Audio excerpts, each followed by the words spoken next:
सर्वथा अद्भुत और महान थी भक्त उपमन्यु की भक्ति, जो अपना तप आरंभ करते समय भी भूख से ग्रसित थे, किंतु फिर भी जिस दुग्ध के लिए नन्हे उपमन्यु ने अपना तप प्रारंभ किया, वो दुग्ध जब उनके समक्ष प्रस्तुत हुआ तो उन्होंने वही दुग्ध महादेव को ही समर्पित कर दिया। हाँ गौरी पुत्र, प्रलोभन का प्रतिकार कर भक्त उपमन्यु ने त्याग का परिचय दिया, जिसके साथ एक और परीक्षा में सफल हुआ, किंतु अब उसकी अगली परीक्षा का समय निकट था। किसी भी अवस्था में अपने ध्यान को न भटकने देने की परीक्षा, और बालक उपमन्यु की अगली परीक्षा क्या होने वाली थी, इसका विचार मेरे प्रभु भोलेनाथ कर चुके थे। चंद्रदेव,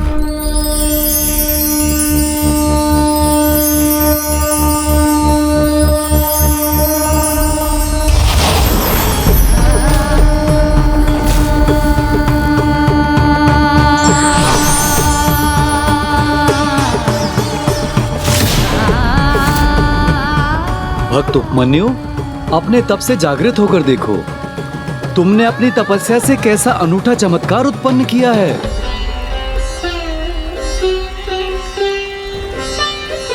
अपने तप से जागृत होकर देखो पुत्र उपमन्यु, इधर देखो, मैं चंद्रदेव स्वयं महादेव के प्रतिनिधि के रूप में तुम्हें आशीष देने आया हूँ। प्रणाम चंद्रदेव, मुझे दर्शन देने के लिए आपको अनेकों धन्यवाद। कल्याण हो पुत्र।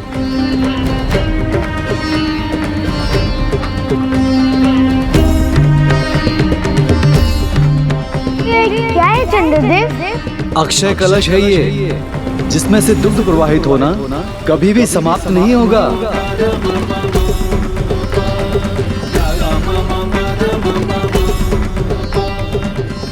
पुत्र, तुम्हारी तपस्या के परिणाम स्वरूप इस अक्षय कलश पर अब तुम्हारा ही अधिकार है। अब जाओ और इसके द्वारा अन्य मनुष्यों की भी सहायता करो। ले जाओ इस दुग्ध से परिपूर्ण कलश को और जगत कल्याण आरंभ करो। ये तो वास्तव में अद्भुत है। मेरी भी यही इच्छा है चंद्रदेव। कितना उत्तम और अद्भुत होगा जब मैं इससे लाचार एवं दुखियारों की सहायता कर सकूंगा। एवं आप तो स्वयं महादेव के ही प्रतिनिधि है, जिनके लिए मैं तपस्या कर रहा हूँ। मेरा प्रयास सफल हो रहा है। इस बालक का ध्यान अपनी पूजा से भटक रहा है।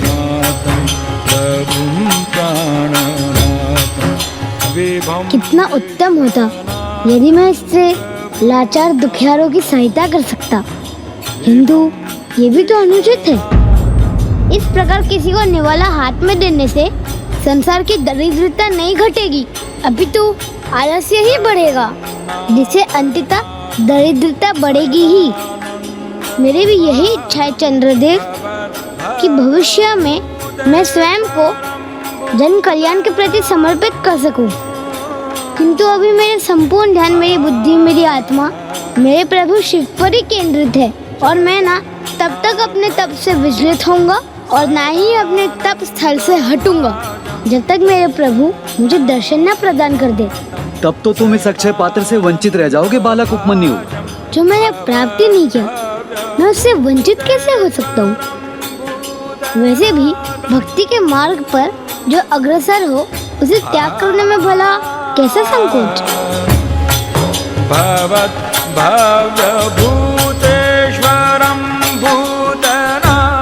तुमने उचित कहा पुत्र। भक्ति के पथ पर अनेकों त्याग करने होते हैं, और ऐसे त्यागी भक्तों को उनका लक्ष्य अवश्य ही प्राप्त होता है। मुझे विश्वास है तुम्हें भी तुम्हारा लक्ष्य अर्थात स्वयं प्रभु महादेव के दर्शन प्राप्त होंगे।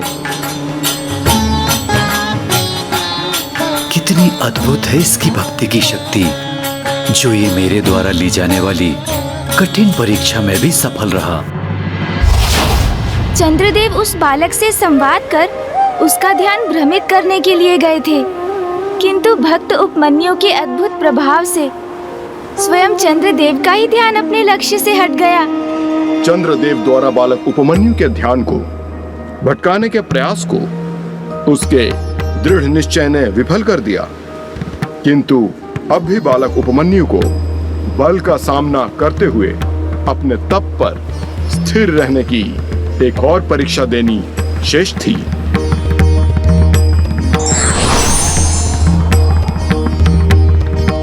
प्रभु, विफलता, प्रलोभन और उसके ध्यान बांटने के प्रयास का तो बालक उपमन्यु ने भली भांति सामना किया, किंतु क्या वो बल से उत्पन्न भय से विचलित हुए बिना रह सकेगा? नंदी जी, आप स्वयं जाके परीक्षण क्यों नहीं कर लेते?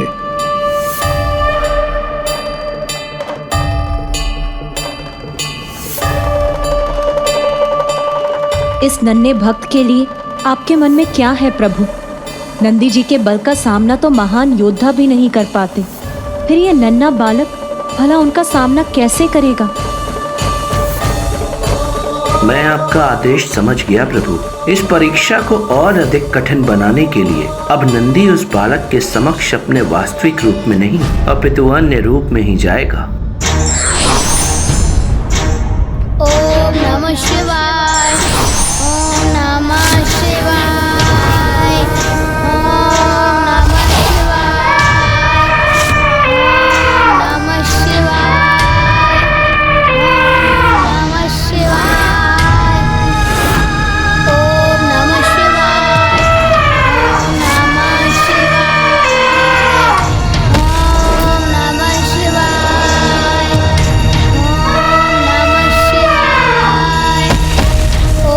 नमः शिवाय, ओम नमः शिवाय, ओम नमः शिवाय, ओम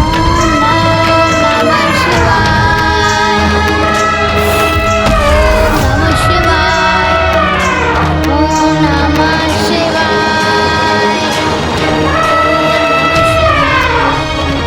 अपने नेत्र खोलो बालक, रोको अपने इस तप को, क्योंकि अब स्वर्गलोक पर तुम्हारी तपोशक्ति का प्रभाव हो रहा है।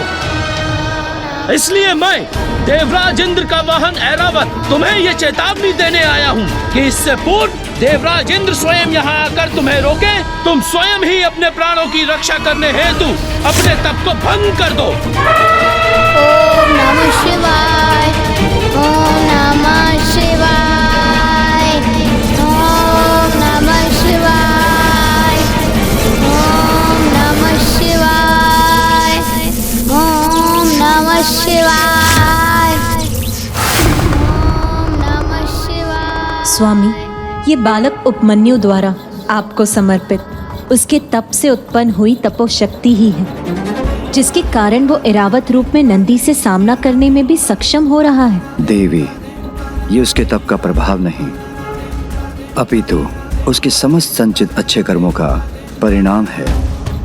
क्योंकि जब मनुष्य बुरे कर्म करता है तो उसके पूर्व जीवन के बुरे कर्म भी उसका पीछा करते हैं, और जब वो सुपथ पर चलता है तो उसके समस्त अच्छे कर्मों का उसे सुफल प्राप्त होता है। उपमन्यु के अच्छे कर्मों से उत्पन्न तेज ही उसे ऐरावत के रूप में नंदी के समक्ष स्थित रहने का सामर्थ्य प्रदान कर रहा है। ओम नमः शिवाय। अब तुम्हारे इस आचरण से स्पष्ट हो गया है बालक कि तुम्हें रोकने के लिए मुझे तुम पर अपने बल का प्रयोग करना ही होगा। ओम नमः शिवाय, ओम नमः शिवाय, ओम नमः शिवाय, ओम नमः शिवाय, ओम नमः शिवाय, ओम नमः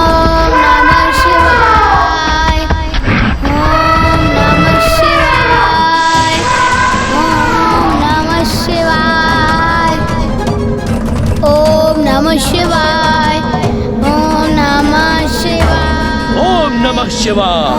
ओम नमः शिवाय, ओम नमः शिवाय, ओम नमः शिवाय, ओम नमः शिवाय।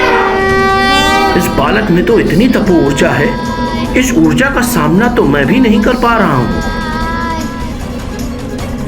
इस बाल तपस्वी की तपो ऊर्जा ने तो मुझे इसे मुक्त करने पर विवश कर दिया।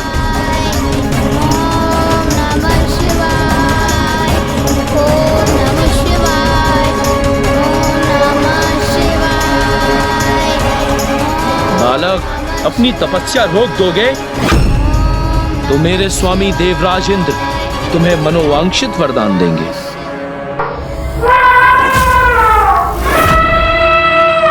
हे महान गजरावत, जो वरदान मुझे चाहिए वो मुझे देवों के देव महादेव ही प्रदान कर सकते हैं। अब मेरी इच्छा तो स्वयं उनके हाथों से दूध पान करने की है, जिसके पूर्व ना मैं अपना तप संपन्न करूंगा और ना ही अपने तप स्थल से हटूंगा। हे महान गजरावत, देवराज इंद्र के वाहन, मेरी तपस्या में विघ्न मत डालिए, अन्यथा आपकी शक्ति का उत्तर मुझे अपनी भक्ति की शक्ति से देना होगा। उचित है, फिर ऐसा ही हो। देखते हैं हम दोनों में से किसकी शक्ति सफल होती है।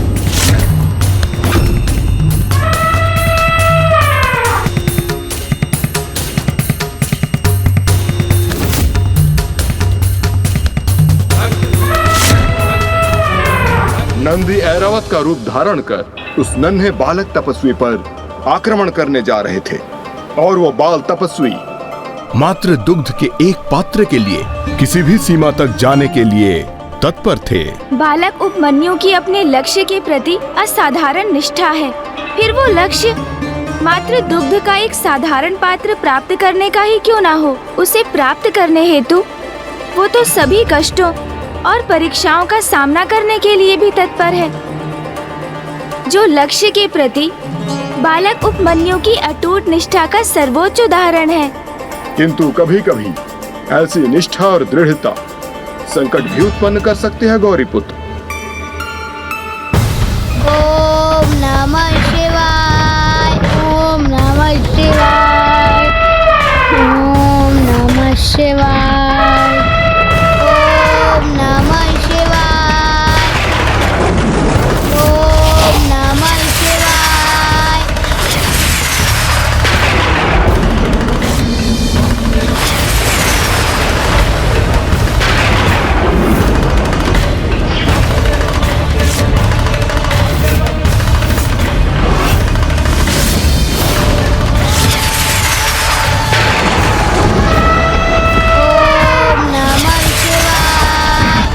स्वामी, बालक उपमन्यु ने तो आपके अमोघ अस्त्र को उत्पन्न कर लिया है, जिसको रोक पाना तो असंभव है।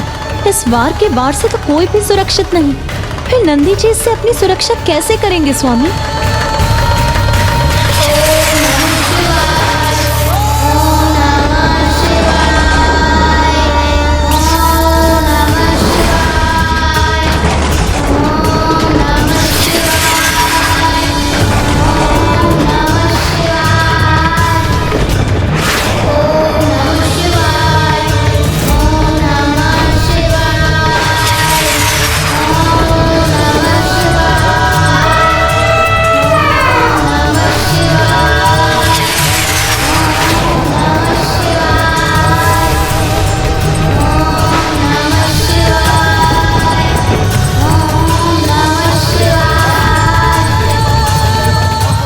संपूर्ण सृष्टि अंधकारमय क्यों होती जा रही है स्वामी? ये तो महादेव के अमोघ अस्त्र का प्रभाव है, जो समस्त संसार से उसका प्रकाश सोख लेता है।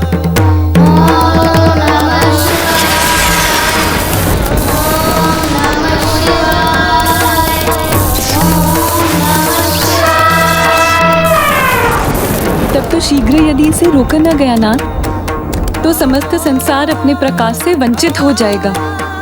यहाँ तक कि सूर्य और चंद्र भी अपना प्रकाश खो देंगे और वहाँ ऐरावत के रूप में नंदी पर भी महासंकट छाया रहेगा।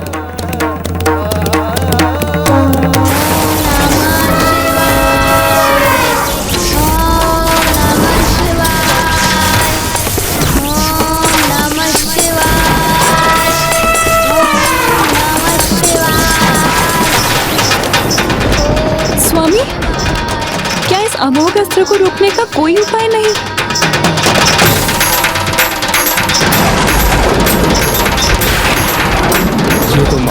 ब्रह्मास्त्र है। यदि इसे कोई रोक सकता है तो वो स्वयं महादेव ही है।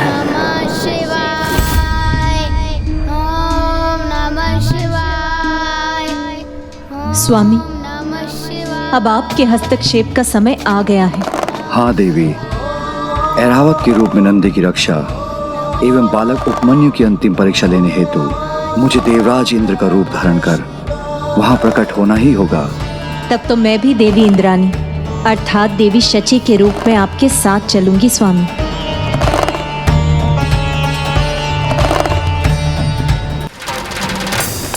लंकेश, ब्रह्मास्त्र तो मात्र किसी के वरदान से ही प्राप्त किए जा सकते हैं।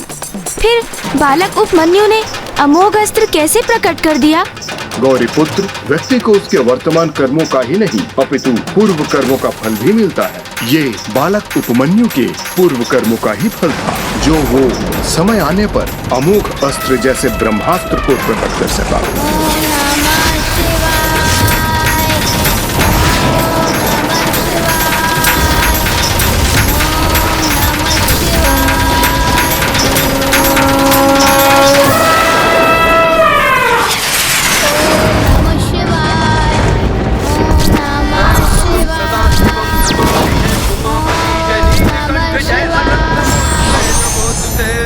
नेत्र खोलो उपमन्यु। हो भोलेनाथ भक्तों के हो कष्ट से निवारते, ये सृष्टि सारे संकटों से शिव ही है उबारते। ओम नमः शिवाय, ओम नमः शिवाय, ओम नमः शिवाय, ओम नमः शिवाय, ओम नमः शिवाय, ओम नमः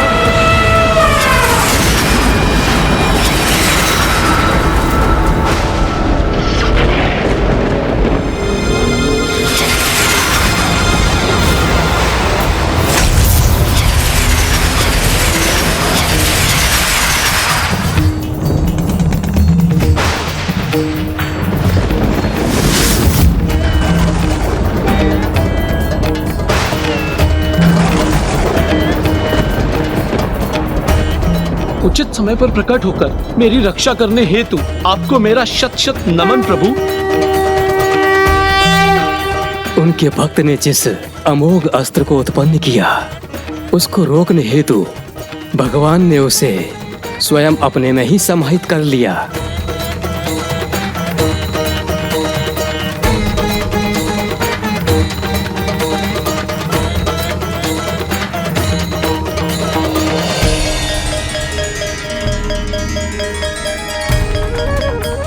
बालक, एक और तो तुम्हारे तप की ऊर्जा समस्त देवताओं को कष्ट पहुंचा रही है, और दूसरी ओर तुम इतने विनाशक अस्त्रों का प्रयोग कर रहे हो जिनसे समस्त सृष्टि का विनाश हो सकता है।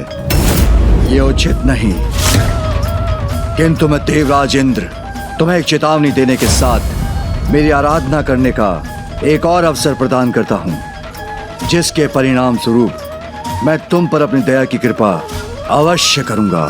देवराज इंद्र, मैं आपके प्रति अव्यवहारिक कर्म करने का इच्छुक नहीं हूँ, किंतु आज कोई भी देवता मुझे मेरे प्रभु की तपस्या करने से, मुझे मेरे तप के पथ से और तप स्थल से दूर करने में सफल नहीं हो सकता। मैं अवश्य अपने प्रभु महादेव की तपस्या संपन्न कर उनके हाथों से दूध पान करने का दिव्य सुख अवश्य प्राप्त करूंगा। यह और कुछ नहीं, तुम्हारी उद्दंडता है, जिसका फल वरदान नहीं मात्र भीषण दंड है।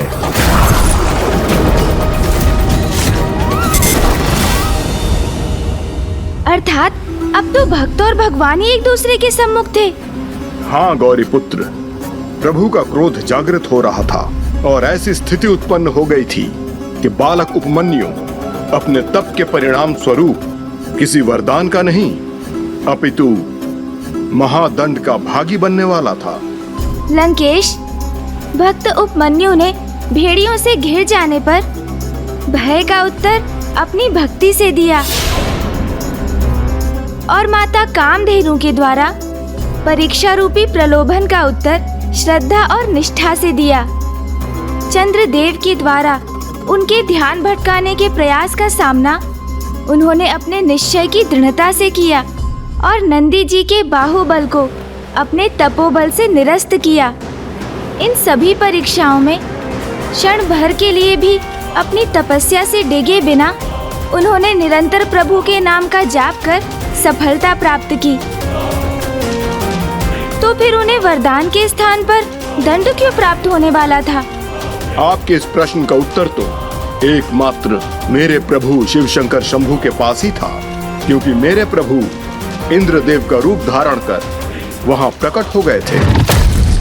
तो तुम क्या अपना दंड प्राप्त करने के लिए तैयार हो बालक? मुझे किसी दंड के लिए तैयार होने की कोई आवश्यकता नहीं।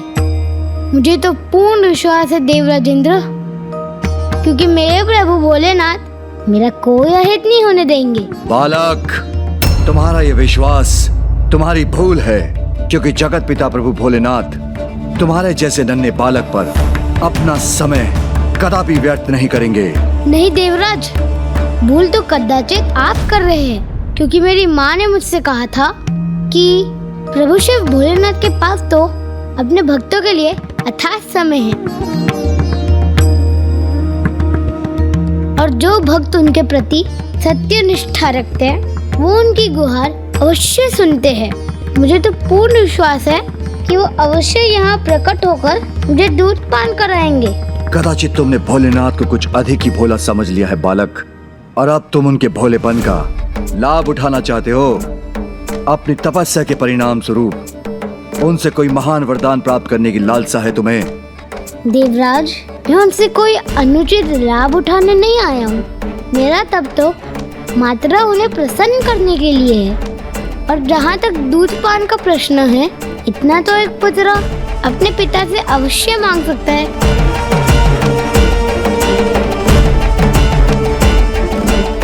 और फिर प्रभु शिव शंकर भोलेनाथ तो जगत पिता है, फिर उनसे कुछ मांगने में भला कैसा संकोच। इतनी छोटी आयु में कितना अद्भुत विवेक है बालक उपमन्यु का। प्रभु के प्रति इस बालक की भक्ति देखकर तो मैं भी धन्य हो गया। तो अब प्रभु इस बालक की परीक्षा कैसे लेंगे? कदाचित इतनी सहजता से तुम मेरे आदेश का पालन नहीं करोगे तो उचित है अब तुम्हें दुख नहीं मात्र दंड की प्राप्ति होगी।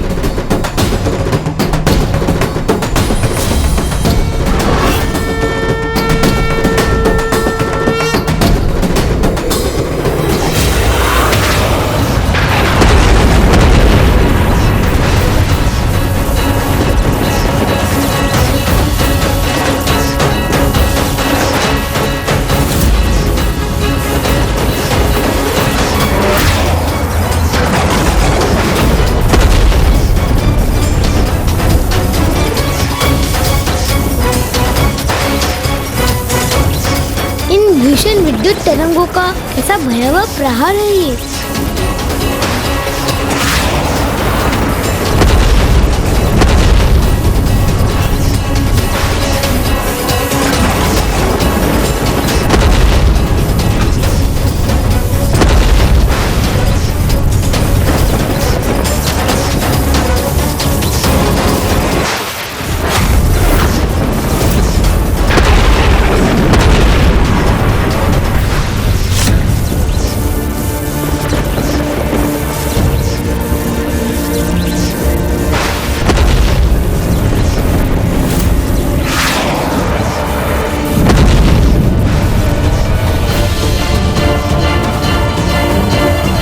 प्रचंड विद्युत तरंगों का तो अत्यंत विनाशकारी प्रभाव है, किंतु मैं इनसे भी प्रभावित नहीं होऊंगा।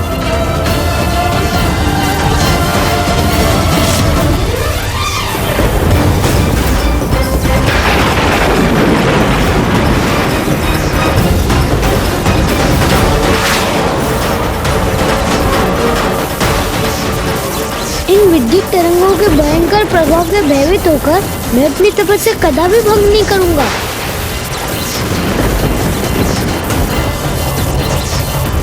प्रभु शिव शंकर महादेव अवश्य मेरी रक्षा करेंगे। ओम नमः शिवाय। ओम नमः शिवाय। ओम नमः शिवाय। स्वामी, ये कितनी कठोर परीक्षा ले रहे हैं महादेव एक नन्हे बालक की।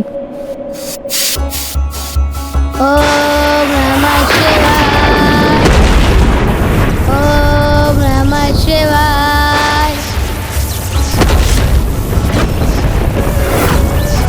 ओम नमः शिवाय। ओम नमः शिवाय। मात्र दूध के एक पात्र के लिए घोर तपस्या कर इतनी कठिन परीक्षाओं में सफलता प्राप्त की बालक उपमन्यु ने, फिर भी प्रभु महादेव की कृपा के स्थान पर उसे उसकी भक्ति और तप का ऐसा विपरीत फल क्यों प्राप्त हो रहा है स्वामी? ये तो महादेव की लीला है देवी, जिसका रहस्य स्वयं भोलेनाथ को ही ज्ञात है। ओम नमः शिवाय। कदाचित अब तुम्हें अपने विनाश के आगमन का स्पष्ट संकेत दिखाई दे गया होगा बालक। ओम नमः शिवाय। ओम नमः शिवाय। ओम नमः शिवाय। अभी भी समय है पुत्र। पुत्र, अपना हट त्याग दो और मेरे स्वामी के साथ उनके संयोगी और वाहन महान गज एरावत से क्षमा याचना कर लो तो संभव है पुत्र कि वो तुम्हें दंडित करने के स्थान पर तुम्हें पर्याप्त दुख प्रदान कर यहाँ से लौटने की अनुमति प्रदान कर दें। हे माता, आपके नेत्रों से मेरे प्रति मेरी माँ के समान ही करुणा झलक रही है। आप मेरे लिए अत्यंत चिंतित हैं, किंतु माता इसका तो कोई कारण नहीं। मुझे तो तनिक भी क्षति नहीं पहुँचेगी, क्योंकि मेरे प्रभु भोलेनाथ स्वयं मेरे सहायक बनेंगे, मेरी रक्षा करेंगे।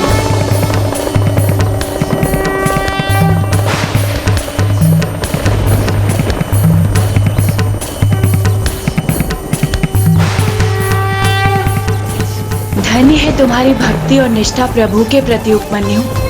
तुम्हारे नन्हे हृदय में तो जैसे भक्ति का सागर ही समाहित है।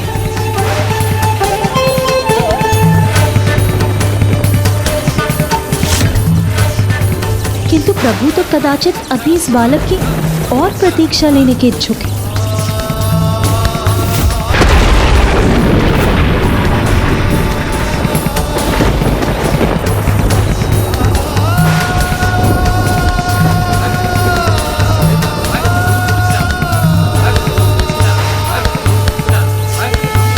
हे समस्त सुरों के अधिपति, हे प्रभु सुरेश्वर, हे प्रभु सुरेश्वर, हे प्रभु सुरेश्वर,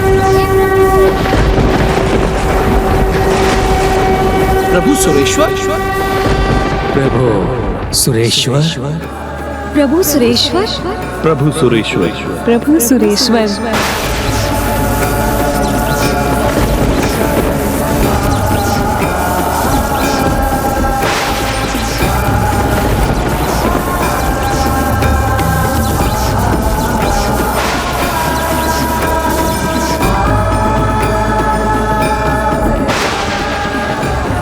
इस बाल तपस्वी उपमन्यु ने प्रभु महादेव के इस रूप को कितना अद्भुत नाम दिया है। अब जब इस नन्हे बालक ने महादेव को एक नवीन नाम से पुकारा है, तो क्या महादेव प्रसन्न होकर इस नन्हे भक्त को इसका मनोवांछित वरदान देंगे?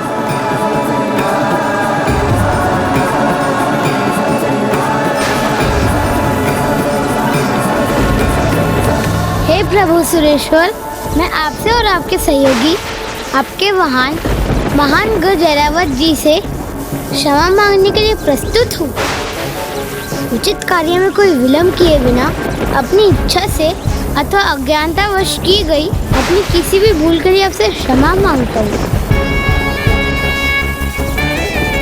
तो अंततः इस बालक ने अपने जीवन पर छाए महासंकट से भयभीत होकर अपने घुटने टेक ही दिए। यदि क्षमा याचना करने हेतु ये बाल तपस्वी उपमन्यु अपनी तपस्या से पीछे हट गया तो समस्त परीक्षाओं में सफल होने के उपरांत भी अपनी इस अंतिम परीक्षा में असफल हो जाएगा और प्रभु से मात्र दुख का एक पात्र प्राप्त करने के लिए इसका संपूर्ण तप व्यर्थ हो जाएगा।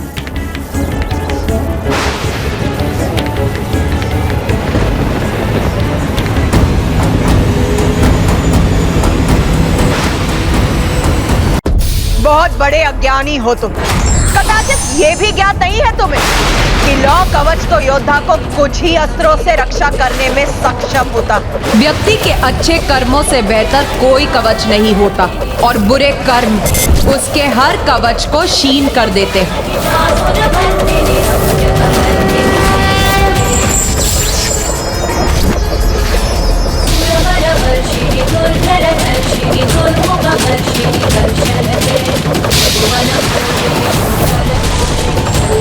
किंतु स्वर्ण आभूषण मंगल और शक्ति के प्रतीक, और ये शक्ति तब तक स्थिर रहती है जब तक स्वर्ण के प्रति कोई मोह या लोभ न जागृत हो। क्योंकि मंगल और शक्ति का सुदृढ़ कवच जिसके पास भी होता है उसे किसी भी अन्य कवच की आवश्यकता नहीं होती। लाल वस्त्रों का ये सौंदर्य धारण कर तुम ये कह रही हो कि तुम्हें किसी कवच की आवश्यकता नहीं। किंतु तुम भूल रही हो नारी कि युद्ध भूमि में लाल वस्त्र पहनकर नहीं आया जाता। वस्त्र तो यहाँ लाल होते हैं शत्रुओं के लहू से।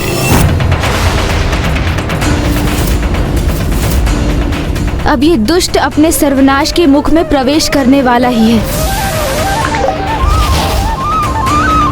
क्योंकि इसके पाप का घट अब भरकर छलकने ही वाला है, जो इसे मृत्यु की ओर अग्रसर करेगा। जिस लाल रंग का तुम उपहास कर रहे हो वही लाल रंग क्रियाशीलता, सृजनात्मकता का प्रतीक। वही लाल रंग जन, सुख और समृद्धि का कारक। तो वही लाल रंग मृत्यु का भी कारक। आरंभ और अंत दोनों लाल रंग से ही होते हैं। इसीलिए तुम चिंता मत करो, क्योंकि मेरे लाल वस्त्र अभी और भी लाल होंगे तुम्हारे लहू से, जब मैं तुम्हारा संहार करूंगी। एक बार पुनः समझाता हूँ तुम्हें, क्रियाशील होकर युद्ध में लहू बहाने की बात करना एक तुच्छ नारी के मुख से शोभा नहीं देता, क्योंकि तुम नारियों की तो मात्र एक जीवा ही क्रियाशील होती है परस्पर कलह के लिए। अब अधर्मी दुर्गमासुर का पाप कलश पूर्ण रूप से भर चुका है।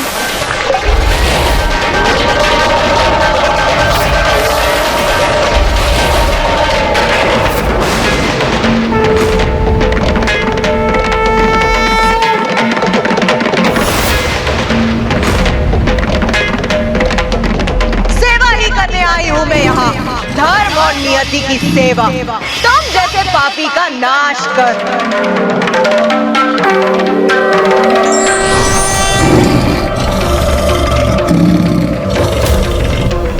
व्यर्थ में ही प्रतीक्षा कर रहा था। मुझे पूर्व में ही तुम्हारा वध कर देना चाहिए था। तुम्हारा वध! तुम्हारा वध!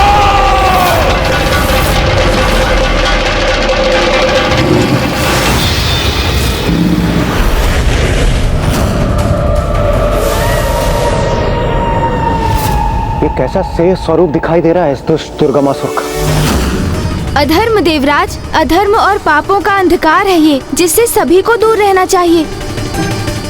किंतु उस दुष्ट ने तो संपूर्ण जीवन पाप कर्मों को अपना आभूषण माना है। दुराचार करने की प्रवृत्ति को वस्त्र के समान धारण किया। इसलिए अब इसके पापों की गागर फूटने पर ये उसके अंतर की कालिमा ही है, जो उसके स्याह स्वरूप से हमारे समक्ष प्रकट हुई है। क्या हुआ? प्रतीत होता है मेरे वास्तविक शक्तिशाली स्वरूप के दर्शन पाकर स्तब्ध रह गई ना? चलो साहस जुटाओ, युद्ध करो मुझसे, मुझे परास्त करो। और यदि ऐसा करने में असमर्थ हो तो जाओ, लौट जाओ अपनी दुर्बल देव सेना को साथ लेकर, जो युद्ध करने के स्थान पर तुम्हारे पीछे एकमात्र मूक दर्शक बन के खड़े हैं। नहीं देवगण भैया, इसके इन दुर्वचनों पर हमारी कोई प्रतिक्रिया उचित नहीं, क्योंकि इसके इन शब्दों का उत्तर तो स्वयं माँ ही देंगी। गणेश, सर्वशक्तिशाली हूँ मैं, स्वीकार करो। ये आत्मविश्वास नहीं, पाप है तुम्हारा। जो तुम्हारे शीश पर, तुम्हारी बुद्धि पर छाकर तुम्हें ऐसे दुर्वचन कहने पर प्रेरित कर रहा हूं। और मुझे तो इसी समय की प्रतीक्षा थी, क्योंकि अब मैं तुम्हें तुम्हारे प्रत्येक पाप का दंड दूं। जिस नारी को तुमने तुझ समझा, तुझ पुकारा, वही अब तुम्हारी मृत्यु बनेगी।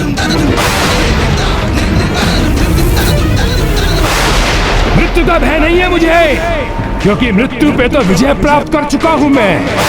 इसलिए अब मेरी जीवा नहीं, अभी तू मेरे अस्त्र संवाद करेंगे तुमसे। मृत्यु अस्त्र!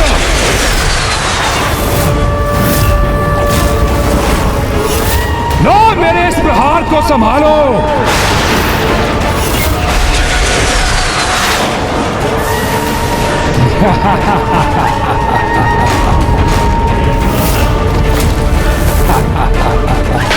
मेरे मृत्यु अस्त्र का अत्यंत विषैला धूम्र मृत्यु प्रदान करेगा तुम्हें, और यही है तुम्हारी नियत।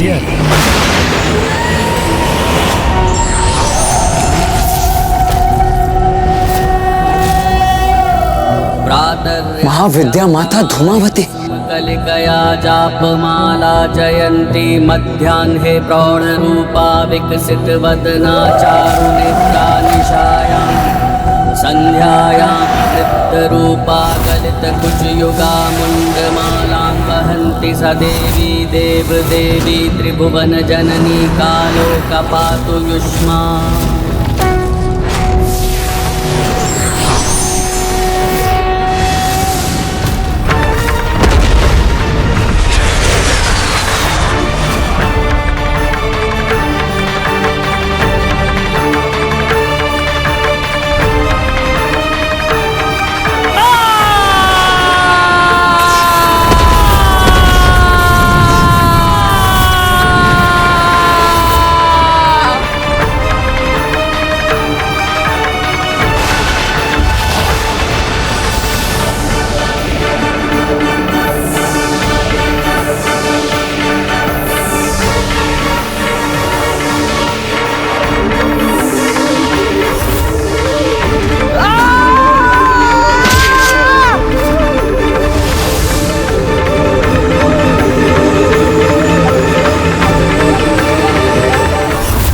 कैसा भयंकर दृश्य प्रकट हुआ है मेरे समक्ष।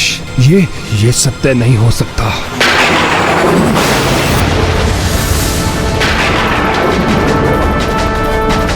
यही है तेरा अंतिम सत्य दुष्ट।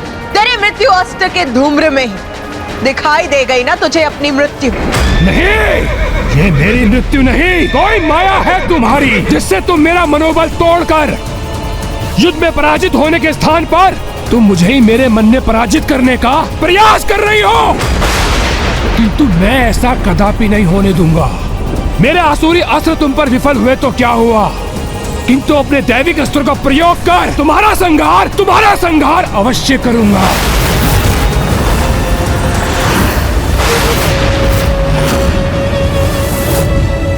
वायु अस्त्र, अग्नियास्त्र,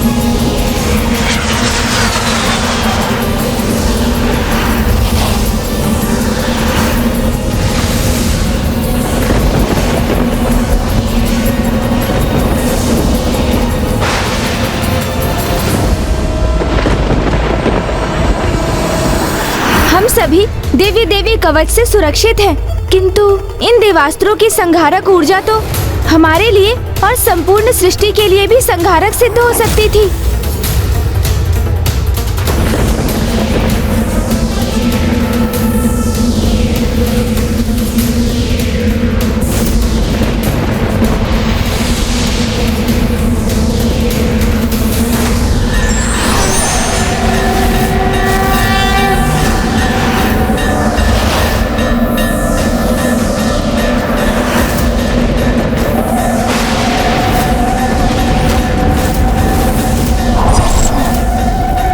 ज्वाला देवी अर्थात अग्नि और ताप की देवी। माता काली तो ऊर्जा के समस्त स्रोतों की नियंत्रक है।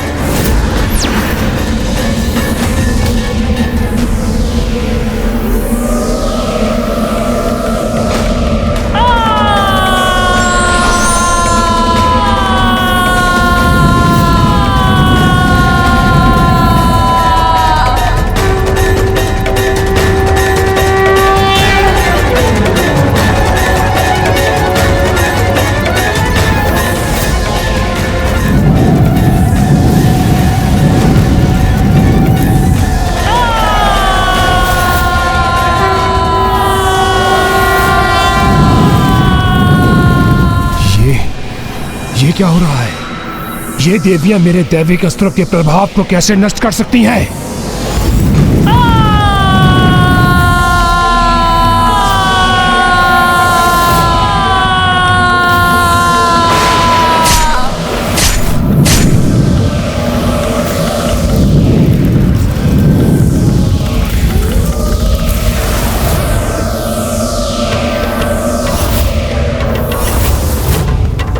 ये तो माता ज्वाला ही है जो अग्नि अस्त्र को अपने उदर में समाहित कर उसे शांत कर सकती है। और माता काली वायु अस्त्र से उत्पन्न बवंडर को चीरकर आगे बढ़ने में सक्षम है। दुष्ट असुर, ये दैविक अस्त्र तेरे जैसे दुष्ट द्वारा प्रयोग किए जाने के लिए नहीं है।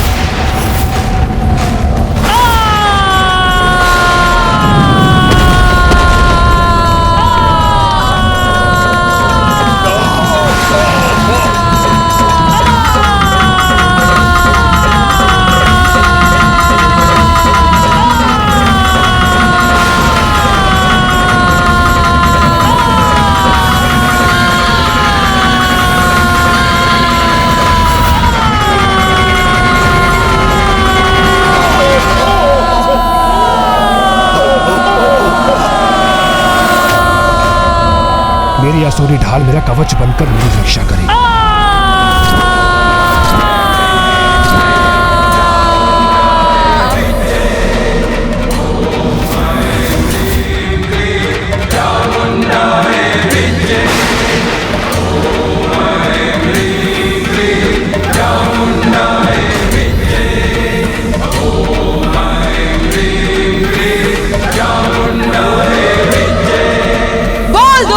तेरा अंतिम सत्य अर्थात तेरी मृत्यु के दर्शन हुए तुझे।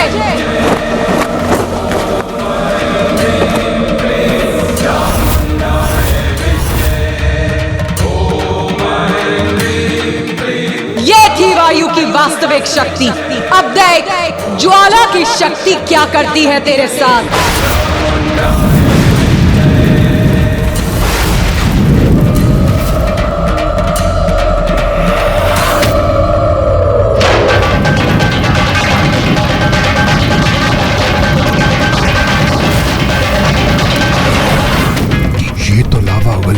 उसे मेरी ओर प्रवाहित कर रही है। इसके ताप को शांत करना होगा मुझे।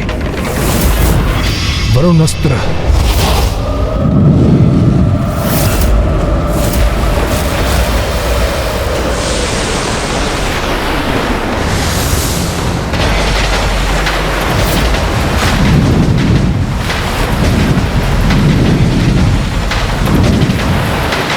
माता से युद्ध करने के लिए वो अधर्मी दुर्गमासुर वैदिक अस्त्रों का प्रयोग कर रहा है। पहले उसने वायु और अग्नि अस्त्र का प्रयोग किया, अब वो दुष्ट लावा से रक्षित होने के लिए वरुणास्त्र का प्रयोग कर रहा है।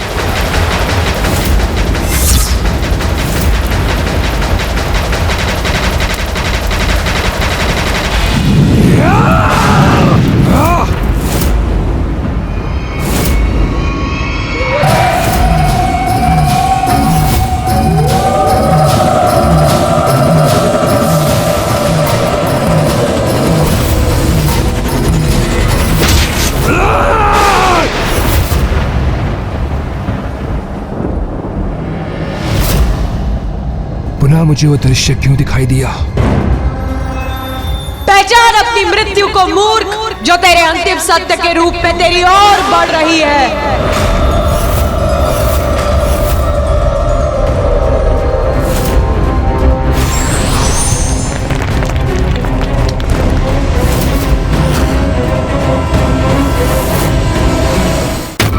तुम्हारा काल अपना मुख खोले तुम तक पहुंचने ही वाला है। इसका आभास हुआ तुम्हें दुर्गमासुर? नहीं, असंभव है मेरी मृत्यु। मैं अजय था, अजय हूँ और अजय रहूंगा। दुर्गमासुर हूँ मैं, दुर्गमासुर, दुर्गमासुर।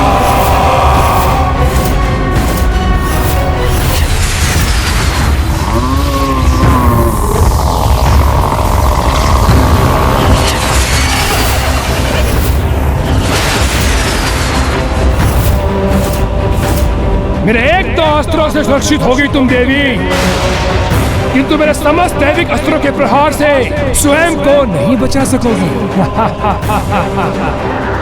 तामसिक माता के 94 करोड़ अनुष्ठान का ही प्रतिफल है मेरे ये वैदिक अस्त्र, जो अब इस तुच्छ नारी के संहार में सहायक सिद्ध होंगे।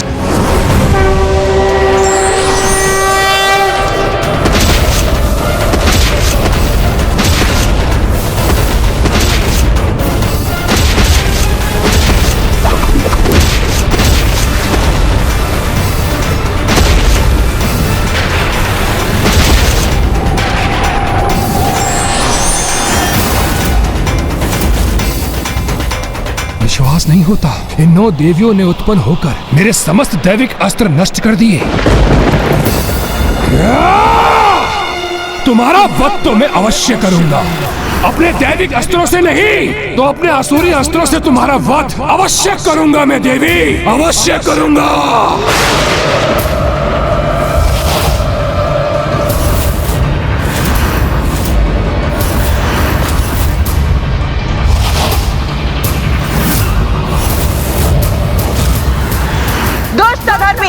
लो अब सामना करो धर्म की शक्ति का।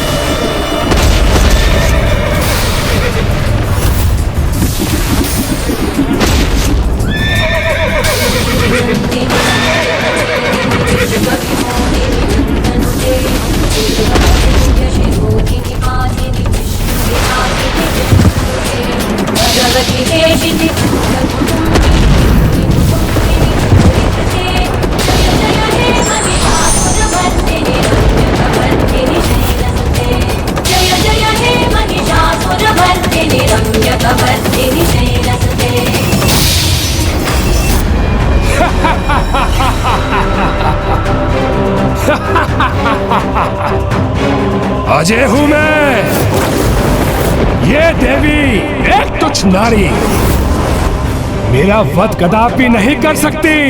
दुर्गमासुर हूं मैं, दुर्गमासुर हूं मैं।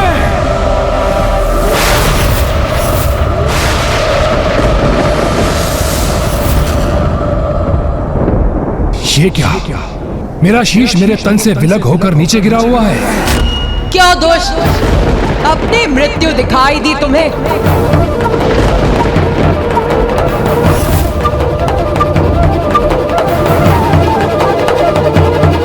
ये कैसा प्रपंच है? कभी एक देवी युद्ध करने आती तो कभी कोई और। तुमने घोषणा की थी कि तुम स्वयं युद्ध करने आओगी, तो फिर ये अनेक देवियां युद्ध में क्यों प्रस्तुत हो रही हैं? मूर्ख, मंद बुद्धि दुर्गमासुर, जिन्हें तुम अनेक कह रहे, वो सभी देवियां मुझसे ही उत्पन्न होती और मुझ में ही समाहित हो जाती। वो सभी देवियां मेरा ही रूप, एक ही। अच्छा, रूप।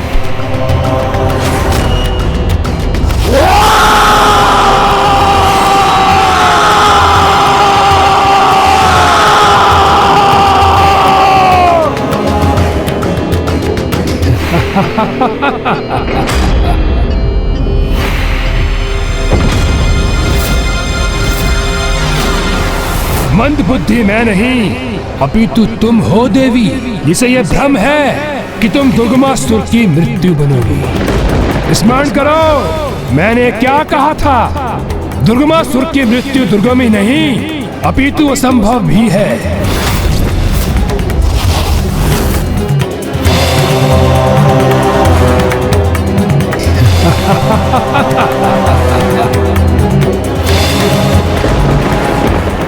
देखो मेरे सहस्त्र सशस्त्र हाथों को। जिस अनुष्ठान का सुझाव मुझे तुम्हारी एक सहयोगिनी से प्राप्त हुआ है, उसी से प्राप्त किए मैंने सहस्त्र हाथ। अब मैं देखता हूँ मेरे प्रहार का सामना कैसे करोगी तुम। ये दुष्ट तो अभी भी समर्पण करने के लिए तैयार नहीं है। नहीं भैया, इस पर तो इसके दंभ का ही प्रभाव छाया है, जिसने इसकी बुद्धि को भ्रमित कर इसे वास्तविकता देखने और समझने में अक्षम कर दिया है।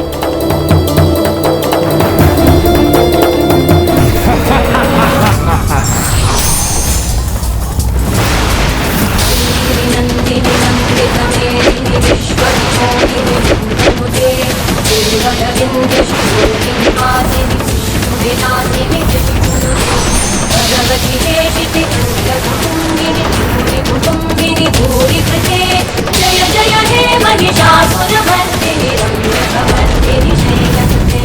जय जय हे महिषासुरमर्दिनी रम्यकवर्दिनी शैलसुते।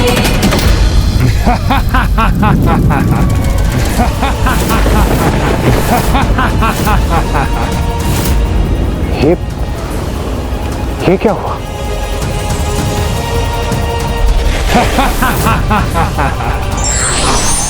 तुम कोई भी रूप धारण कर लो, मेरे अंगों को क्षति नहीं पहुंचा पाओगी। तुम्हारा कोई भी छल युक्त वार सफल नहीं होगा मुझ पर, नहीं होगा। ये क्या, माता के किसी भी बाण का प्रभाव इस दुर्गमासुर पर क्यों नहीं हुआ? ये कैसे हुआ? कैसे संभव है ये? इससे तो मैं भी अचंभित हूँ। ये कैसे संभव हुआ? देखा देवी, देखा मेरी अजय शक्ति का प्रदर्शन। स्वयं को देवी आदिशक्ति पुकारने वाली। ये तो उचित है कि तुम्हारे प्रत्यक्षदर्शी तुम्हारे साथ है। जो तुम्हारा विनाश देख उसकी गाथा गाएंगे, संसार को बताएंगे कि वो तुम्हें पूजने की भूल करते थे, क्योंकि तुम कोई महाशक्ति नहीं, अभी तो एक मात्र तुच्छ नारी हो। मैं दुर्गमासुर, ब्रह्मांड के सारे देवी देवताओं को पराजित करने वाला दुर्गमासुर, तुमसे भी कहीं अधिक शक्तिशाली हूं मैं। महाशक्तिशाली, महाज्ञानी, महापराक्रमी दुर्गमासुर हूं मैं।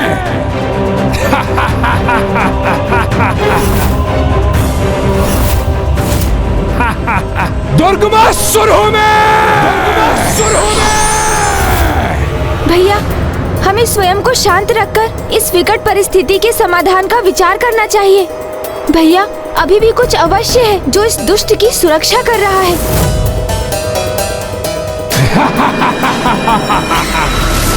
इसका ललाट, मेरी दिव्य दृष्टि से मुझे इसके ललाट पर वैसा ही तेज दिखाई दे रहा है जैसा तेज गायत्री माता के प्रभाव से दुष्ट अरुणासुर के ललाट पर भी था।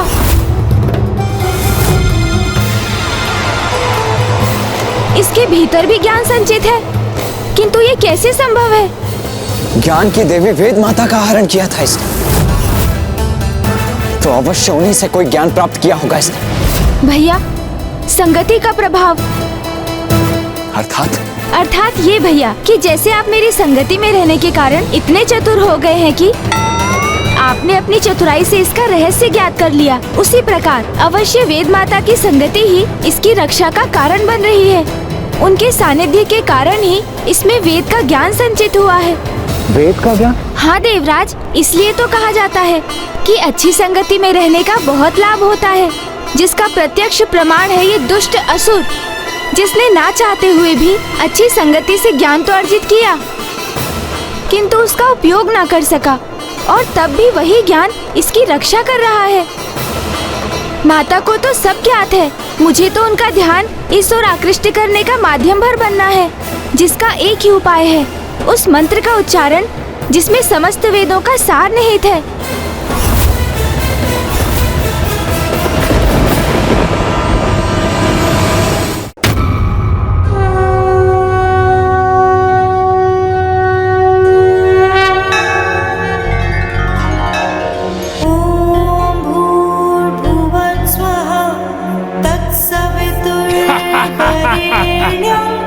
भर्गो देवस्य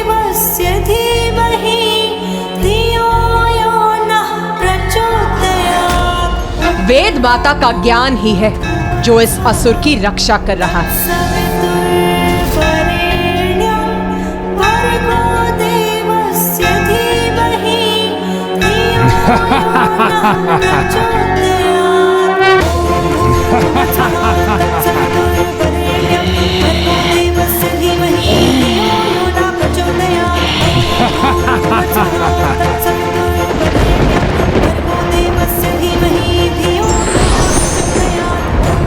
ओह, एक और अस्त्र।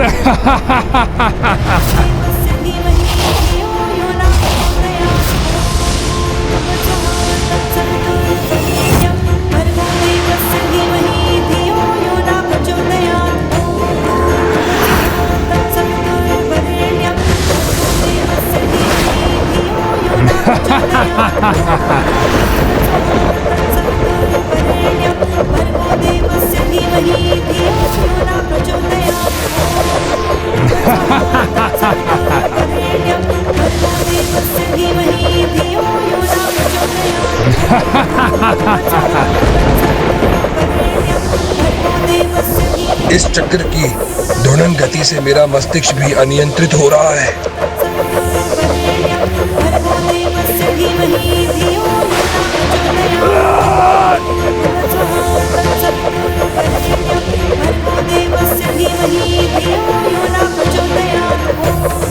ये कैसी पीड़ा का आभास हो रहा है मुझे। अपार कष्ट हो रहा है मुझे, जैसे मेरा शीश विस्फोट होने जा रहा है।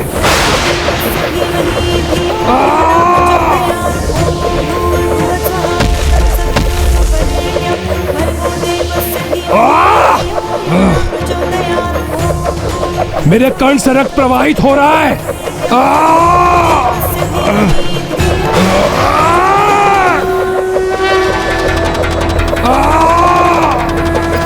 ये क्या?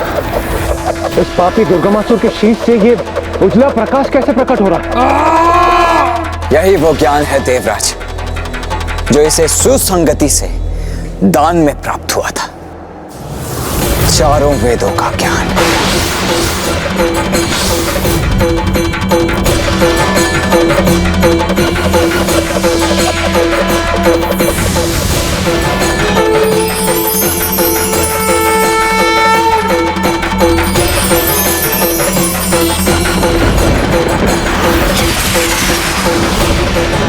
ये ऋग्वेद का ज्ञान उत्सर्जित हुआ, अब यजुर्वेद का ज्ञान।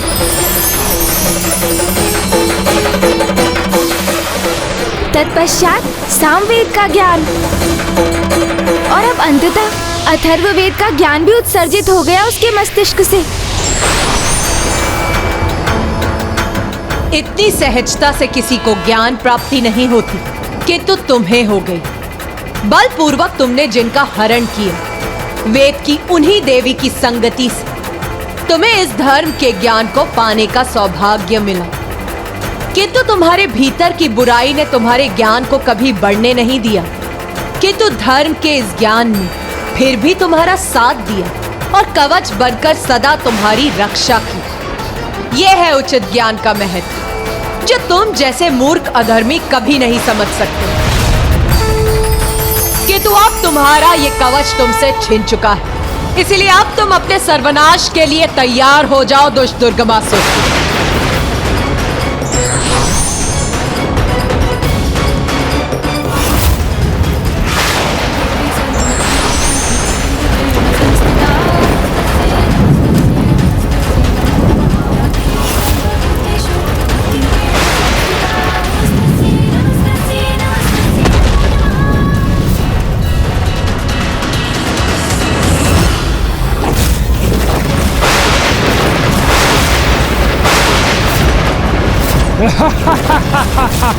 क्या तुम वास्तव में मान बैठी थी कि मेरी शक्ति का आधार वेद का ज्ञान था? नहीं देवी नहीं, अपने अनुष्ठान से शक्ति प्राप्त की है मैंने। 94 करोड़ वही अनुष्ठान देवी जो तुम्हारा पुत्र गणेश भी संपन्न होने से नहीं रोक सका था। क्यों देवी, सत्य कह रहा हूं ना मैं, सत्य। अपना विवश करूंगा मैं तामसिक माता को, और जो आज खोया है उसे पुनः प्राप्त करूंगा मैं।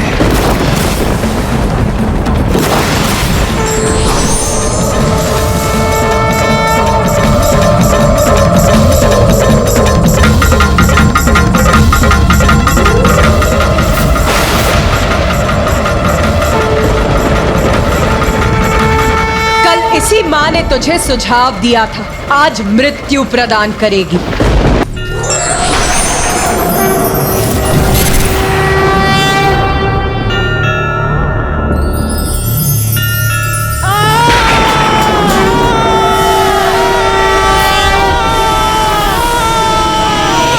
कल इसी माँ ने तुझे सुझाव दिया था, आज मृत्यु प्रदान करेगी।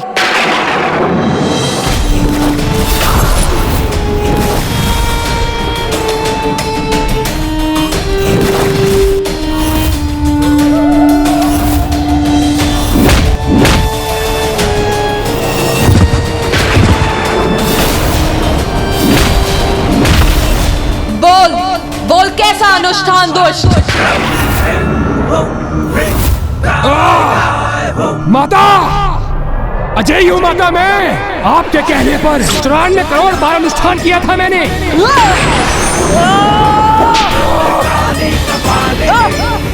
माता, ये क्या कर रही हैं आप माता? माता मुझे मुक्त कीजिए। कोई क्षति नहीं पहुंचा सकता माता मुझे, क्योंकि आपने जो कहा मैंने वो ही किया। 94 करोड़ बार अनुष्ठान किया है माता मैंने।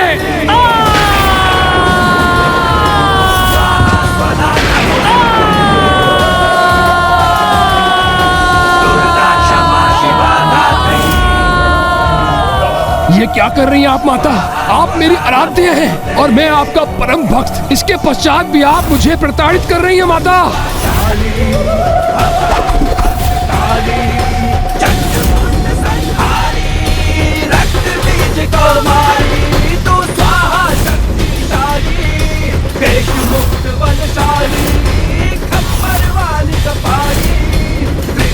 माता, ये पुनः इस गुफा में क्यों लेकर आई आप मुझे? कैसा अनुष्ठान संपन्न किया है तूने दुष्ट? बोल बोल, उत्तर दे। वही माता जो आपने कहा था। 94 करोड़ बार की पूजा अनुष्ठान की है मैंने, और ये हिमलम साक्षी है मेरे उस पूर्ण हुए अनुष्ठान के।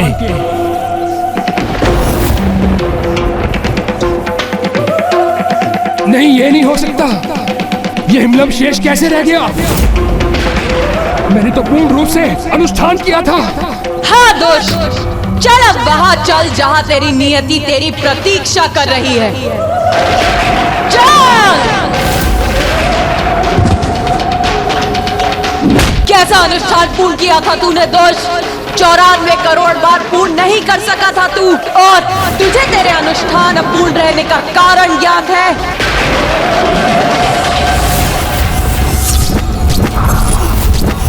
मेरा अनुष्ठान अपूर्ण कैसे रह गया?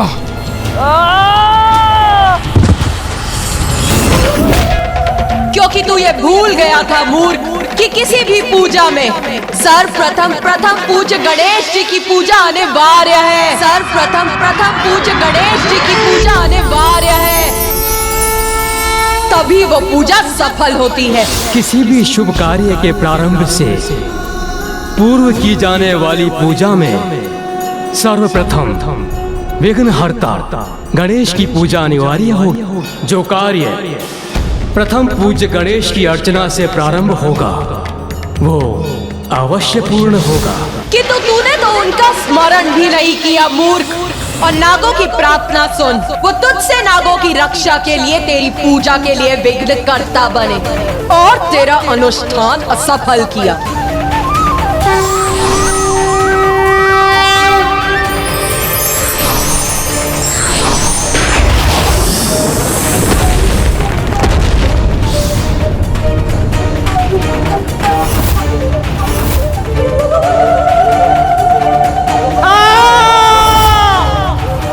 अनेकों बार तूने मुझे विवश किया, किंतु फिर भी मैंने तुझे दंडित नहीं किया, क्योंकि तेरे भीतर वैदिक ज्ञान सम्माहित हो गया था।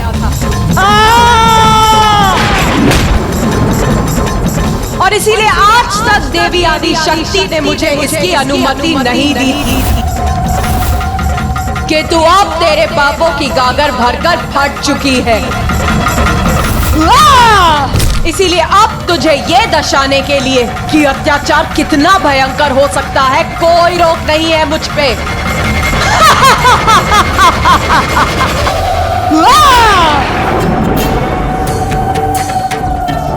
बहुत समझाया था तुझे। अवैदिक पूजा से भले ही भक्त अपने आराध्य को विवश कर तुरंत उसका फल तो पा जाता है, कि तू एक दिवस इसका भयंकर दंड भी भुगतना पड़ता है उसे।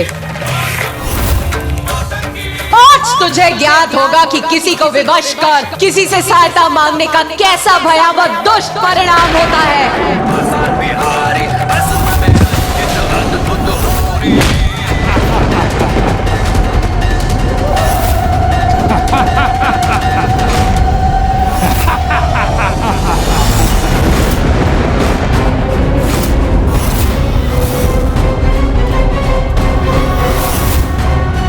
भय करो मूर्ख अधर्मी, उद्दंडता भरी हंसी मत हंसो। क्यों अपने अंत को और कष्टदायी बना रहे हो तुम? ये मेरा कष्टदायी अंत नहीं, ये तो तुम्हारी देवी की सफलता रूपी कष्ट से भरी पराजय है।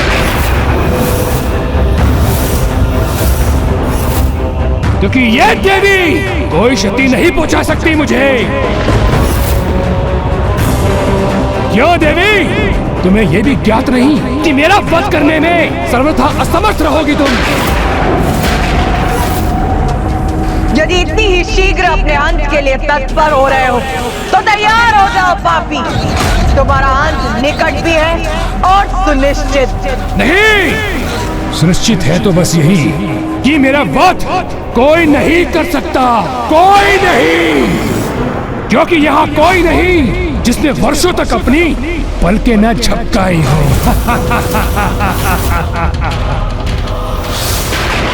आप मुझे ये वरदान दीजिए कि मेरी मृत्यु एक स्त्री के हाथों से ही हो, किंतु वो ऐसी स्त्री हो जिसने वर्षों तक अपनी पलकें न झपकाई हो। जैसी तुम्हारी इच्छा वत्स। तथास्तु, तथास्तु।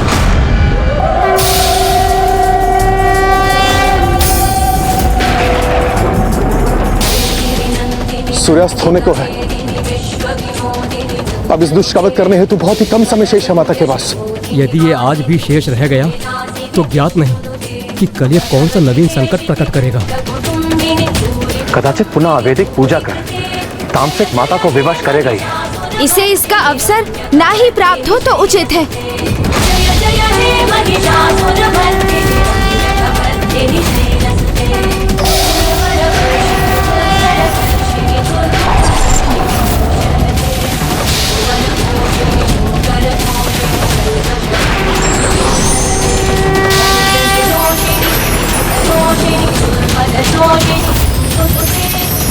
ये भयंकर प्रकाश कैसा है जिसे देखना भी मेरे लिए दुर्भर हो रहा है।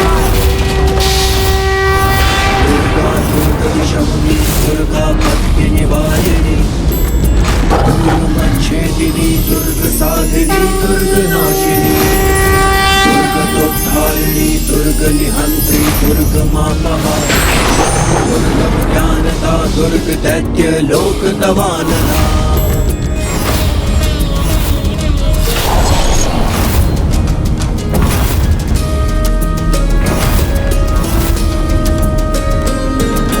दुर्गमा दुर्गमा दुर्गमा दुर्गम विद्या दुर्गमाश्रिता दुर्गम ज्ञान संस्थाना दुर्गम ज्ञान वासिनी दुर्गमदा दुर्गमार्ग स्वरूपिणी दुर्गमासुर सहंत्री दुर्गमायुधधारिणी। माँ अब अपना योद्धा रूप धारण कर रही हैं। उनके इस रूप का दर्शन तो हमारा परम सौभाग्य है और इस पापी का दुर्भाग्य। अब बस माता इस दुष्ट को सूर्यास्त के पूर्व नष्ट कर दे।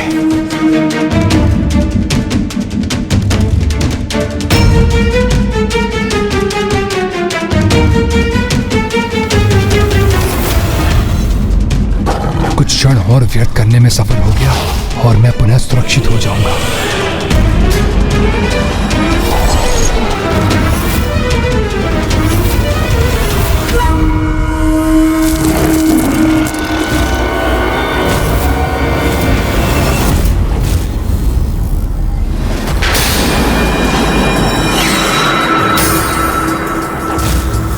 समय व्यर्थ कर रहा है ये दुष्ट। सूर्यास्त तक शेष रहना चाहता है, जिससे इसे युद्ध में एक और दिवस की अवधि प्राप्त हो जाए।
अब दिखाई दी तुझे तेरी मृत्यु।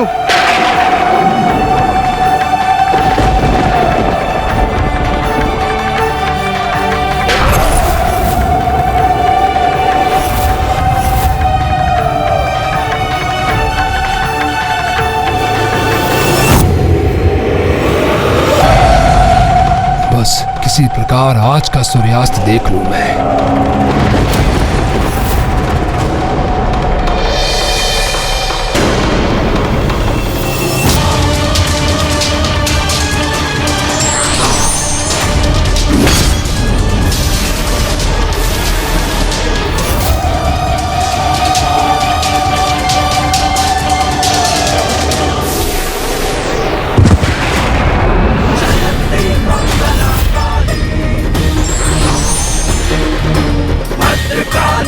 बहुत इच्छा थी ना तेरी एक नारी द्वारा अपना अंत करवाने की, जिसने वर्षों तक अपनी पलकें न झपकाई हो।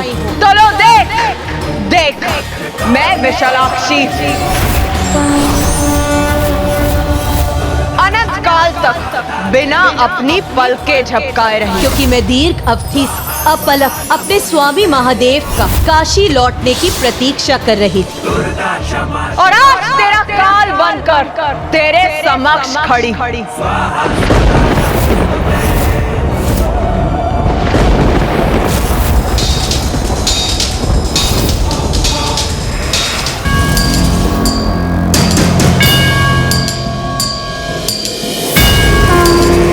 माँ विशालाक्षी ने तो कभी अपनी पलकें नहीं झपकी। आज उन्हीं के हाथ उस दुष्ट की पलकें सदा सदा के लिए निस्पंद पड़ जाएंगी, बंद हो जाएंगी। देख दुर्गमासुर, देख मुझे दुर्गा रूप धारण कर तेरे समक्ष प्रस्तुत हूँ मैं।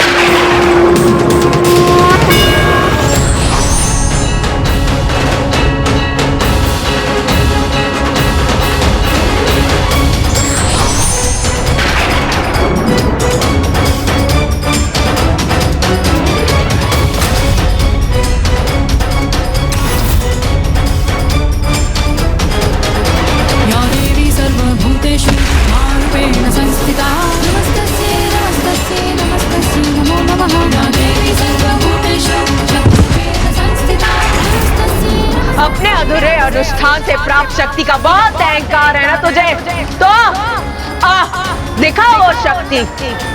साहस शेष है तो युद्ध कर मुझसे। कुछ ही क्षण शेष रह जाऊं तो सूर्यास्त हो जाएगा।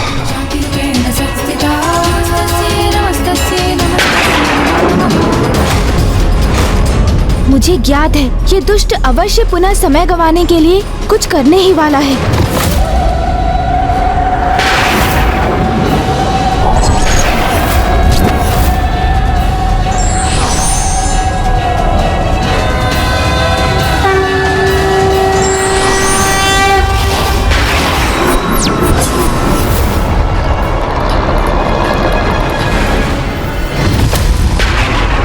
मेरी पूजा अवश्य पूर्ण न हुई हो, किंतु देवी आदिशक्ति को पराजित करने की मेरी इच्छा अवश्य पूर्ण होगी। रस्सी जल गई किंतु बल नहीं गया, इसे ही कहते हैं अहंकार। आज तेरे साथ तेरे अहंकार का भी अंत होगा दुर्गमासुर। नो! मेरे सहस्त्र हाथों से सहस्त्र अस्त्रों से प्रहार होने का सामना करो।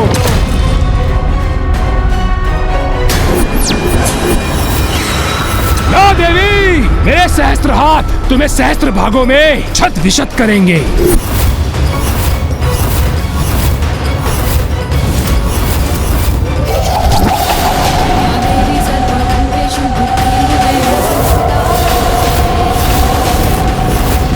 ये सहस्त्रों आकृतियां कहां से उत्पन्न हुई? ये क्या माया है?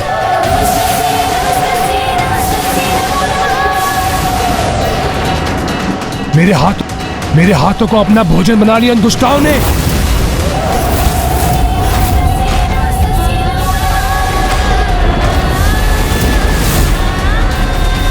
और मेरे अस्त्र मुझ पर ही आ गिरे हैं। अब अपनी पराजय स्वीकार करेगा ये दुष्ट।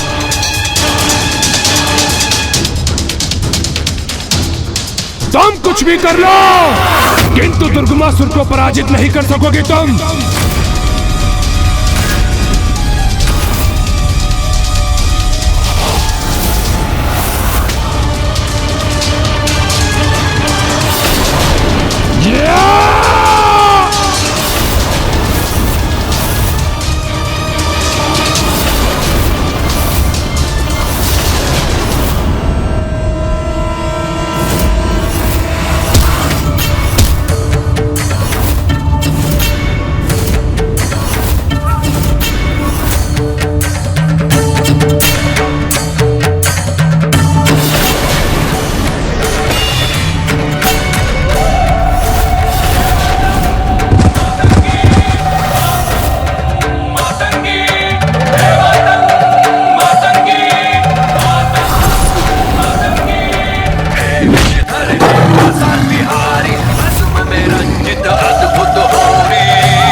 दुर्गा अर्थात वो जो पापियों के लिए भक्षक और भक्तों के लिए रक्षक हो। दुर्गा अर्थात वो जो दुर्गम से दुर्गम कार्य को पल भर में पूर्ण करे। दुर्गा अर्थात वो जो दुर्गम से दुर्गम दुष्टता का विनाश कर शांति, समृद्धि और धर्म की सत्ता स्थापित करे। दुर्गा अर्थात वो जो पांचों ज्ञानेंद्रियों और पांचों कामेंद्रियों से उत्पन्न पाप विकारों के आभेद में फंसी आत्माओं को मुक्त कराए। और आज ये दुर्गा दुर्गमासुर का अंत कर उसकी आत्मा को पापमय जीवन से मुक्त करेगी। तो तुच्छ नारी पुकारता रहा ना जिसे, आज वही नारी तेरे अंत के उपरांत दुर्गा नाम से विख्यात होगी।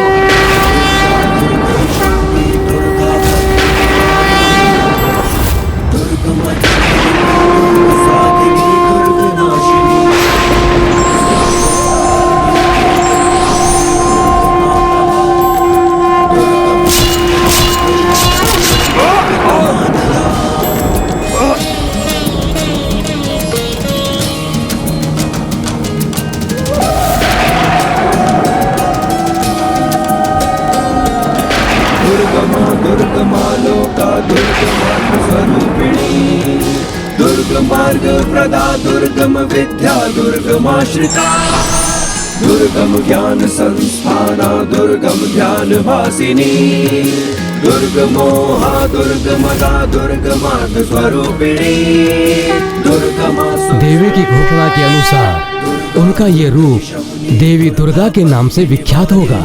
वो देवी दुर्गा जो किसी भी दुर्गम कार्य को सुगम कर दे।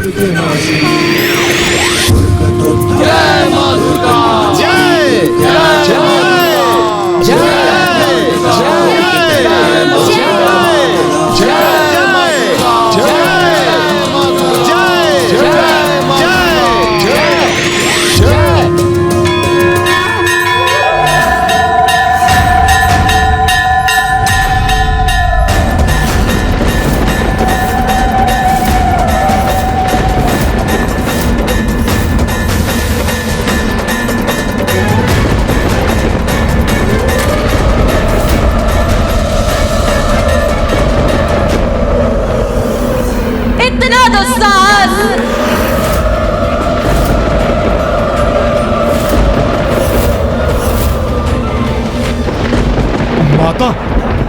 माता, मैं तो अपना कर्तव्य करने इस दुष्ट आत्मा को लेने भर आया था माता।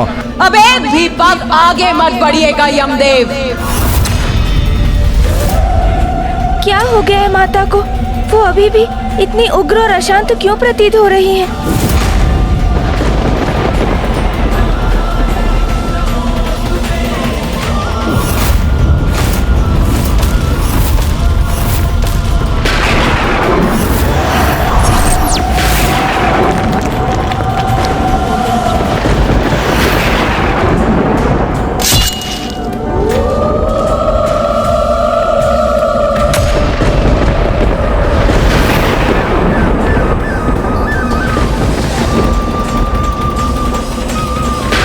मां का क्रोध तो बढ़ता ही जा रहा है।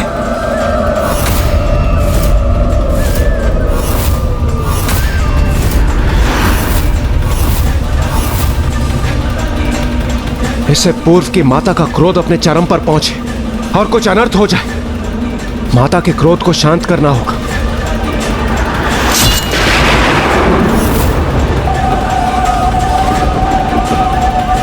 माता, शांत हो जाइए माता, हमारी प्रार्थना सुन लीजिए, अपने क्रोध को शांत कीजिए माता। अब तो यह दुष्ट आपके पैरों तले है, विनाश हो चुका है उसका, इसलिए अपना क्रोध शांत कीजिए माता।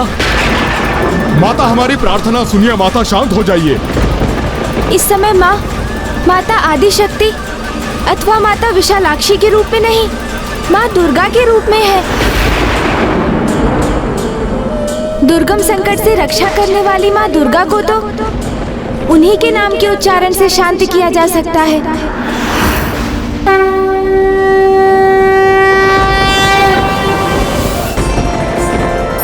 दुर्गा दुर्गति शमनी दुर्गपदिनी हारिणी मच्छदिनी दुर्ग साधिनी दुर्गनाशिनी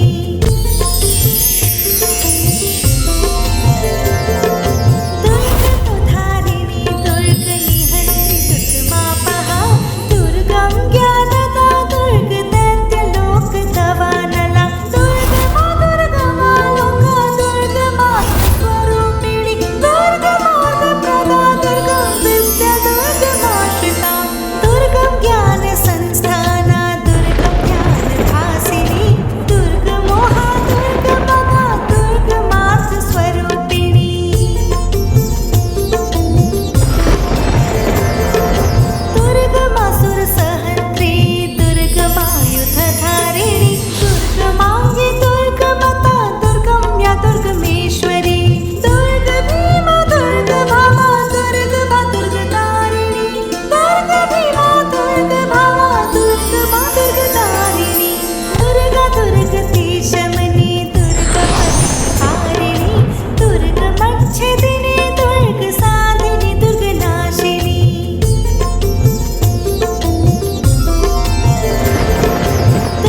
नहीं यमदेव, आपने देखा नहीं ये पूर्व में कितने बड़े बड़े वचन बोल रहा था, किंतु अब कैसे पूर्ण रूप से शांत है।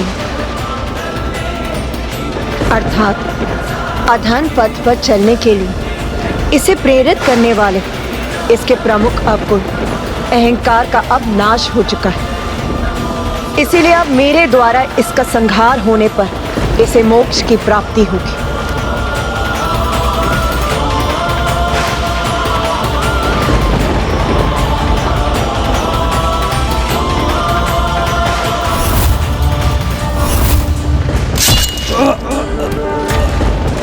जय मां दुर्गा।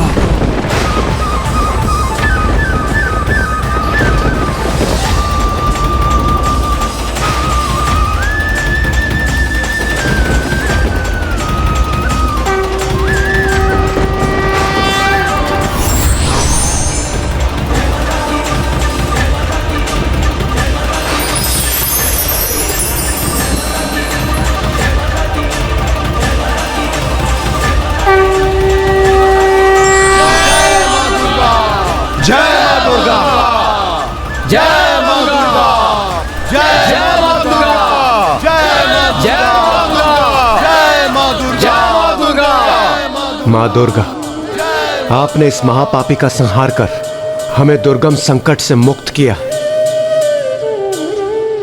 किंतु माता उन साधारण जीवों का क्या जो संकट के समक्ष भयभीत हो जाते हैं? उन्हें आपकी कृपा कैसे प्राप्त होगी माता? वो संकट के समक्ष निर्भय कैसे होंगे?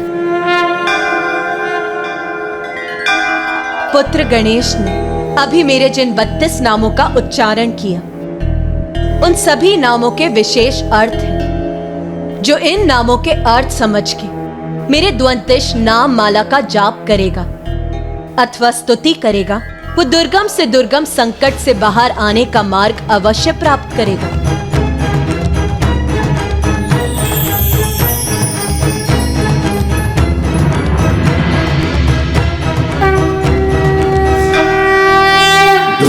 दुर्गति शमनी दुर्गा पत्ति निवारिणी, दुर्गमच्छेदिनी दुर्ग साधिनी दुर्ग नाशिनी, दुर्गतोद्धारिणी दुर्ग निहंत्री दुर्ग मापहा, दुर्गम ज्ञानदा दुर्ग दैत्य लोक दवानला।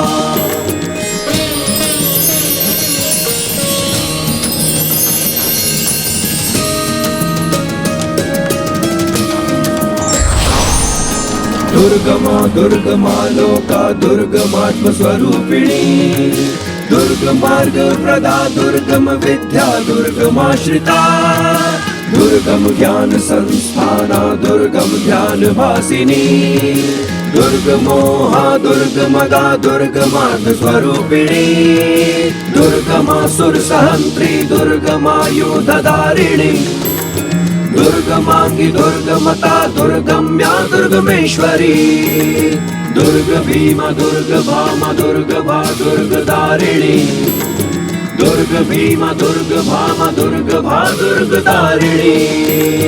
नामावली माम्यस्तु दुर्गाया मम मानवः, अहेय सर्वभयानः, मुक्तो भविष्यति न संशयः। या देवी सर्वभूतेषु शक्तिरूपेण। अब मेरा ये दुर्गा स्वरूप काशी में स्थित होगा, मैं वहीं निवास करूंगी और भक्तों पर आने वाले महासंकटों से उन्हें मुक्त करूंगी।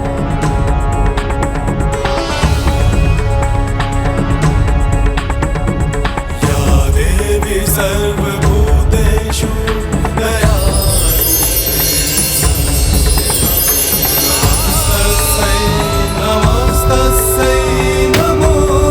जिस प्रकार स्वयं के भीतर कस्तूरी होने के बाद भी हिरण सदा भटकता ही रहता है, उसी भांति मनुष्य भी स्वयं के भीतर स्थित वास्तविक ज्ञान को बहुत कठिनाई से ढूंढ पाता है।